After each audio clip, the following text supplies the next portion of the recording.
Stop projecting I am not enough out into the world. It's creating a vicious cycle that makes you see that coming back to you.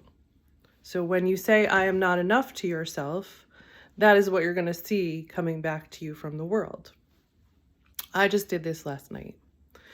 So my husband came home and I was feeling pretty good because I had taken care of everything that I needed for work. My son stayed home sick, so I was taking care of him too, and also working and taking care of him. And I had fed my children lunch and my daughter dinner. And he came home and he said, innocently enough, "What did you guys eat?" Which at that point, I realized that nobody had eaten dinner. And I was like, oh my God, what the heck am I going to make everybody? And so I got really triggered. And I just said to him, well, if you didn't throw out that piece of lasagna from the morning, then we would have had it for dinner tonight. And we got into a little negative cycle before I realized I cut it short. And I realized, okay, we're triggering each other. I'm going to walk away. I'm going to go upstairs and watch my shows. And we're just not going to talk to each other. And he also recognized that we were getting into a negative cycle and we needed some space. And then in the middle of the night, I woke up and I started to get some insight about this because I was feeling hopeless. I'm feeling like, why do we keep creating this cycle over and over again? Like, I understand, like, I was triggered. I have every right to be triggered. He knows that it triggers me.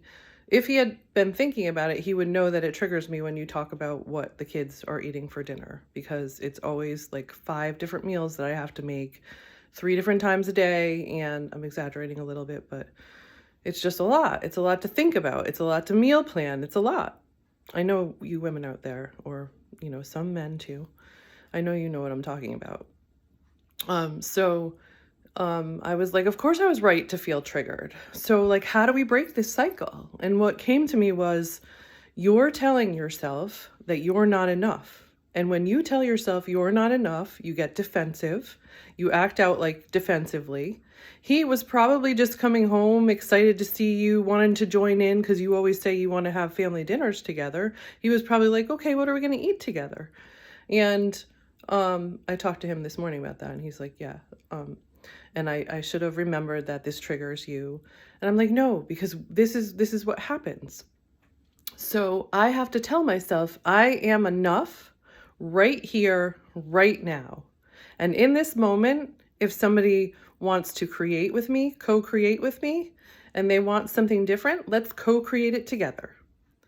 So I said that to him this morning, and he's like, yeah. And I said, well, I also saw how my feeling not enough triggered your feeling not enough, because last night I saw you defeated. I saw you feeling like, what else do I have to do? I give here, I give there, I give everywhere, and it's not enough. It's not enough for anybody. It's not enough for me, and it's not enough for my job. So it triggered my I am not enough, triggered his I am not enough.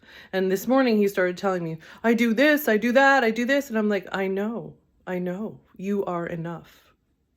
So we got to break this cycle. And so I'm just telling myself constantly, until I believe it, until I let go of the idea that I'm not enough, I'm telling myself, I am enough right here, right now.